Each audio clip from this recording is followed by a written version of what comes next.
And so there was a lot of talk last year, oh, you guys should be on, you should be on, and then, you know, and now here we are.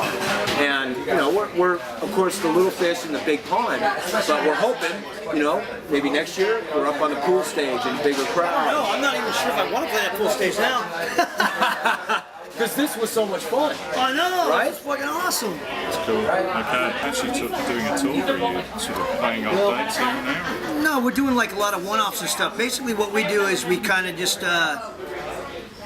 take phone calls about once a month from a promoter that wants us to play. Right. You know what I mean? We don't really have a booking agent or any of that kind of shit, you know what I mean? There's some bands that have some booking agents and things like that right now, but when I talk to some of the booking agents, they're like, look, man, you guys are doing good on your own. If you got the Morc tour, if you got the Firefest tour, then you guys got the Chicago Fest, and you've got a bunch of other dates. You guys are doing just as good as some of the bands that we book. Right.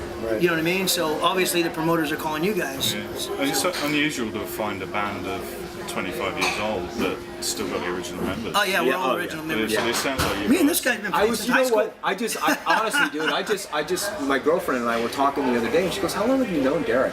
And I started thinking back. I've known this guy since we were like 15 or something. Freshmen when we were freshmen in high school. So that's 15, 16 years old. So we've got, Derek and I have a 40-year relationship. We both ended up at continuation school. Yeah. And we were both like the only musicians. Right.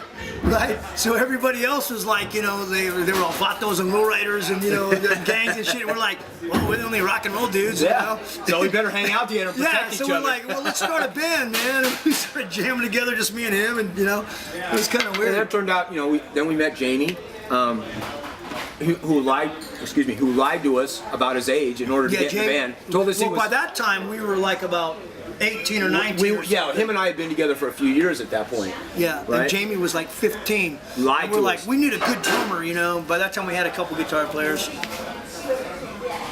Yeah, no, you good? So it was funny because when we started doing our tryouts and shit like that, we went through all these drummers that could really play good and stuff, you know, and we had two really good guitar players at the time, Chris Martinez and Ronnie Corey. Ronnie Corey, right. And so, you know, this was like the beginning of Babylon Idea for, you know, for me and him, whatever. But so then Jamie, we liked we didn't know he was 15. He told us he was 16, but we liked this way he played like Tony Brock, right? Like real hard, hit hard. He couldn't do none of the fancy rolls and any of that kind of shit. You know what I mean? But he could play, and he was taking lessons from Troy Laketta. Yeah. You know, so like, okay, cool, man. You're taking lessons from Troy. You're gonna be good, you know. Yeah. So next thing you know, we started playing gigs, and we started opening up for YNT and every band that was like big around the Bay Area and stuff like that. And we started, you know, morphing into Babylon AD over like a couple of years. You know what I mean? We had different, you know, guitar players come in until it morphed into this. You know, but it was basically always me and Robb and Jamie, you know, and then we got a couple different guitar players. 2016. So 25 years you've released a new album. 25 years, that's right. And how's it been received? It's going on well? I think it's been, you know, we just put it out last month, so it's hard to tell. You know what I mean? But you know what I think it is? It's getting critical. It's getting good reviews, just like all of our stuff has always gotten it. And here's I did an interview with a guy in England the other day, and you know, one of the things he said to me was like, he goes, "You guys are one of the most impeccable live bands I've ever seen," and Derek can testify to this as my brother. He can testify that we never did anything in the studio that we couldn't do on stage, and I think that's what kind of sets us apart from other bands. If you can't play it live, man, then what the fuck? Don't do it. And our live performance is, you know, it's the real deal, dude. It's written real, man. Now that I've seen you guys play twice, because I've never seen you before. Yeah. I was blown away. I mean, like you, as a fan myself, God knows how long it was I bought that first album to actually hear it for the first time. Well, have you got a chance to listen to this album at all yet? I have, yeah. I listened to it in the camera the other day. It kind of sounds like just like us, huh? Right?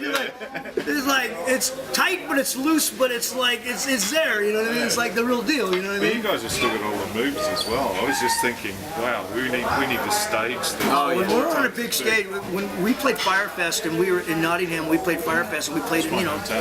Oh, is it? Yeah. What's that? Nottingham is that your hometown? Yeah. Oh wow, what a great place, man. dude. But when we played that, you know, we're used to playing on bigger stages, of course, but that was a really big, nice stage. You know what I mean? And we were really able to use the stage, and we got great reviews from everybody that's seen us. It was just like, man, you guys, just like, Well, you know, we were able to move around, right, and do stuff. You know what's interesting to me is, as Without choreography. without choreography, I've never moved the exact same way this guy has ever. No, and we made that It'll point never years ago. happen. Like, you know what's funny? When we were doing our very first album, on their first video, we were doing Hammer Swings Down. Yeah. Remember that, Rob? Yeah. So they hire a fucking video consultant choreographer to come over and teach us how to move for our video. Right. Right?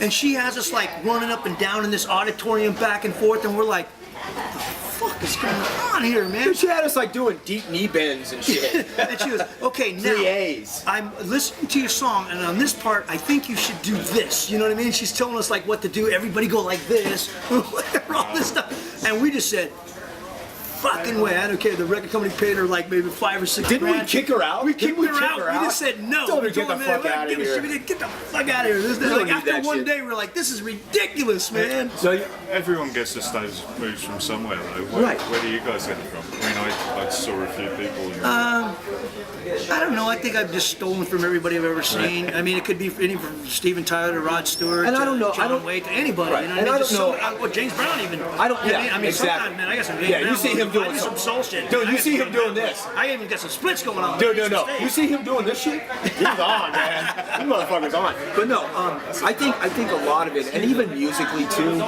the moves that a young musician or an aged musician, the moves that they make and the music they play and the style they play, there's a myriad of different influences that happen, and for us, this particular venue kind of showed that. Babylon AD doesn't need a big giant stage to make people get up there and put their hands and their fists in the air. We don't need that. We'll give me 4x4 and I'm good. The other thing I was going to point out was that, how many people I've met on this trip who have said that Babylon AD, just like at Firefest, was on their bucket list, right? And probably, I can't even. But you know what? That could be happening to everybody. I don't. Absolutely. With the resurgence of this style, this genre of music, you're getting the opportunity to see bands like I haven't seen before. that you've never seen before. I mean, I think the interesting thing is that there are so many people who didn't get to see you, particularly from other parts of the world. Oh yeah, Right. yeah. So We never got over So Australia. now that's our chance. So Right. We've Right. got a bit of money behind. I mean, I never thought I'd come on a cruise. Sure. To see a band. Yeah, me Best thing in the world. Yeah, I know. Well, we're So hoping times they are 2016. changing. Well, we're hoping in 2016 that some other doors will open and we'll be back in Europe. We would really like to do that as a Going band. down under. Go down Maybe under. Down under. That'd be cool awesome too, too, dude. That would be awesome. I have to work out how we can do that. We're starting to get a few bands down this year. People on the cruise, we're hoping to get Danny Ball A lot down. of Australian people on Yeah. this cruise, I noticed. Yeah, Man, it's Yeah. like, 60 of us. Yeah. does it cost a lot of money to get over here from Australia? I would think it's like a Probably big 3 airplane grand. ticket and shit. Probably 3 grand, right? Two How grand. much? No, No, really? It's about 1,300 to fly to LA. And To- then Oh, wow. whatever the Then you tickets, from LA? Yeah. 24 Oh, hours. okay. Yeah, it's a long flight though, right? Yeah, it's worth it. You get that. You released the EP a couple of years ago now.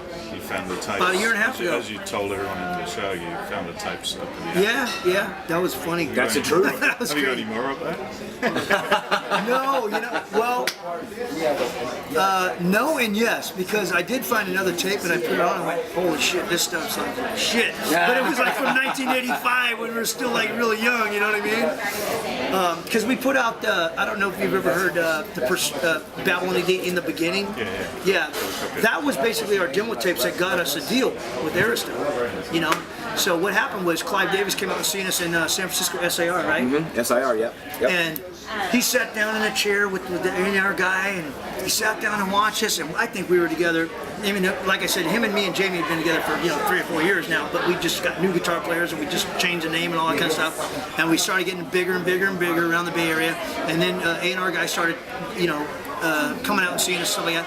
So Clive Davis comes out and he sits on a couch, right? And he goes, I really like you guys, but you you're this close. You're right there. This close, man. And about, you know, you're like you're cooking right now, but I gotta see you again in about another 6 months. Damn, I tell you what, we tried after that, man. We practiced all the time, dude. Every night, every day we practiced. Yeah. We wrote songs after song after song. So then we sent in new demo tapes, you know what I mean? And that's what basically in the beginning was all these new demo tapes. And so he goes, okay, I want to see you guys again. And the funny thing was, we moved down to LA like on a Thursday, I think it was, Right. wasn't it, Rob? And on that following Monday, Saturday or something. Yeah. It was like It was the 3 days following later. week, yeah. He calls us up, right? Our manager up, and he goes, hey, I want to see Babylon AD tomorrow.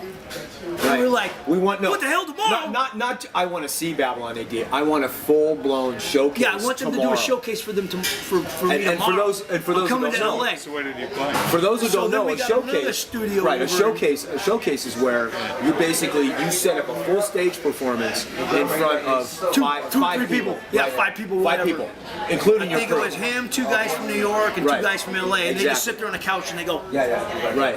And you got to be, You know what I doing your mean? full-on And you're show. like, rocking There's no, and the thing about it, in between songs, there's no applause. So what we said is, screw it, we'll just go song to song and do segues all the way through. Yeah. And we did segues all the way through. And then at the end of the thing, we finished our last song and there's like dead silence in the room. we're like,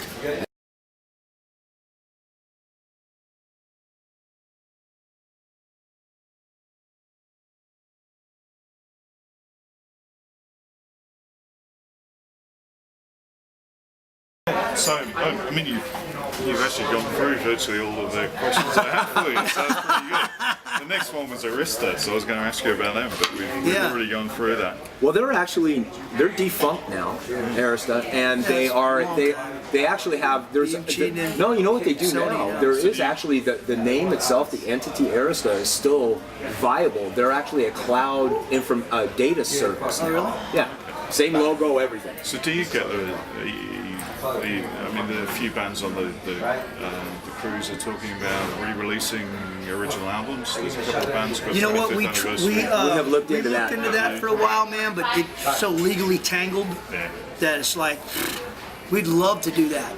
But it's just so legally tangled up. It's Not like, thinking. because now it became Arista, BMG, then BMG, to somebody else Sony. did Sony. Yeah. You know, so it's Sony like, ultimately owns them.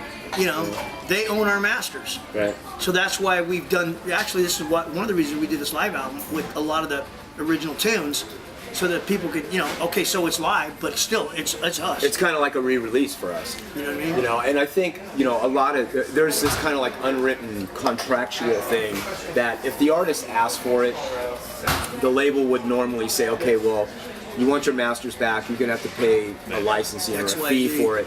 But what we had heard is that the standard has been, if the band wasn't really pulling in any money off, you know, what they had, they just give it to them. For us, Never seen that. that was never the case for us. And like you said, it's just a tangled business It'd web. be a headache. Yeah. So you're playing acoustic on the cruise as well, which is the first time. Very First time we ever, and So we it's practiced only one taken- time. I'll tell you what, we sat Last around at rehearsals last week, or the week before, for this particular event, and then we had this little side rehearsal for the acoustic event. We sat in a circle on chairs, on stools, just like in the old days, and started playing, and this magic happened. That I was really don't surprised. even. I thought it was gonna sound like crap. Yeah, we were all very We're like, concerned. I've never done this before. It's not but our let's try. As a band, that's not Babylon style to sit down acoustically. I mean, you've got a lot of songs out on Nothing Sacred, especially that are sort of bluesy. Kind of lend feel, itself to so that, yeah. It probably worked pretty well. Well, we're gonna do I know we're gonna do So Savage at Heart, and we're gonna do a couple. I think I'm not sure exactly how many songs we're gonna do because we got 9 in our pocket. They told us just to play around 6 or 7 songs, but we got 9 in our pocket just to get people here. But we got some pretty cool covers that are gonna trip people out. Yeah. Excellent, sounds good. I wish I was going. Oh, you're not going? Well, I'll tell you what. I guarantee you there'll be plenty of YouTube coverage of it. Guarantee you, dude. I've got 2 confessions to make about Babylon AD. One is Desperate was my wedding song. Oh, are you kidding me? We were married 20 Wow, years. that's awesome. Are you kidding me? That's awesome, brother. Dude, that's fucking great. Not the Baton Rouge version. Ah, good man. Good man. I hate that version. And also, Shot of Love is, I'm so glad you played it out there in the atrium earlier. It's my favourite song of the atrium. Really? I know that's a lot of people's favorite song. And they were thinking about releasing it as a single. There was a big talk about that for the second single, and for some reason, they decided not to. But I think that would have been a good song. It's one of my favorite songs to play live. I tell you. Yeah, it is. You know? It's such a great song. It still holds up. It does. I mean, all of it holds up. So, just a couple of quick questions to close with, if we can. Sure. What's the best and worst things about being on a cruise? I think the worst thing is the fucking food. The food. I'll tell you what. This is my first cruise. Derek's been on cruises before, but this is my first cruise, and for the last couple of weeks, everybody's like, "Oh, the food's gonna be awesome, dude. It's gonna be great." The first night we got here, I had a fucking cold hot dog, a cold hamburger, and some fucking salad that made me go poop right away, man. That's all I know, right? It was horrible. But for me, that was the worst part. I think the best my part. steak was about that thin. Yeah, we had I'm these steaks that were like, "Are you kidding me, man? Give me paper a thin." break." So for me personally, and Derek can follow up, for me personally, I think the food was the worst part. I think the best part was the total fucking immersion in this rock and roll lifestyle again. For everybody, for the fans. I mean, I'm walking down the hallway and I'm seeing guys that I knew 20 years ago, and people are coming. It's this trade-off of feel. I don't even know what the words are, dude. What I like about it is everybody on here is here. It's kind of like it's almost like a big gigantic family reunion.